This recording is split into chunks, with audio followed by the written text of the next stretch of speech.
দর্শক, সংলাপ সংবাদ সংগ্রহে সংসদ ভবনে আছেন স্টাফ রিপোর্টার নাবিল জাহাঙ্গীর। সরাসরি চলে যাচ্ছি তার কাছে। নাবিল, নিশ্চয়ই শুনতে পাচ্ছেন। সংলাপের সবশেষ কি খবর? সংলাপ কি শুরু হয়েছে কিনা? সবশেষ কি খবর আছে আপনার কাছে? আমাদের বিস্তারিত জানাবেন।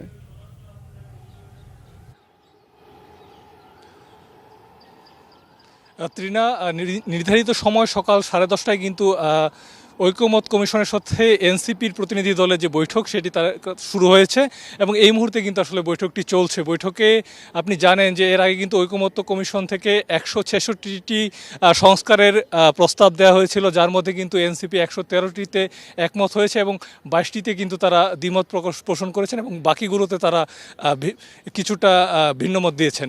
তো যে সকল বিষয়ে তারা দ্বিমত পোষণ করেছেন এবং যে বিষয়গুলোতে তাদের কিছুটা ভিন্নমত রয়েছে সেগুলো নিয়েই মূলত কিন্তু আজকে আলাপ আলোচনা হবে। আপনি জানেন যে বিএনপি সহ অন্যান্য রাজনৈতিক দলের সাথেও কিন্তু ঐকমত্য কমিশনের বৈঠক ইতিমধ্যে হয়েছে এবং এই সকল রাজনৈতিক দলগুলোর সাথে আলাপ আলোচনার পর যে সকল সংস্কারের বিষয়ে সবগুলো রাজনৈতিক দল একমত হবে, অর্থাৎ ঐকমত্যে তারা উপনীত হবে, সেই সকল সংস্কারগুলোকে নিয়ে কিন্তু জুলাই সনদ তৈরি করা হবে এবং সেই জুলাই সনদের ভিত্তিতে পরবর্তী নির্বাচন এবং রাষ্ট্র পরিচালিত হবে।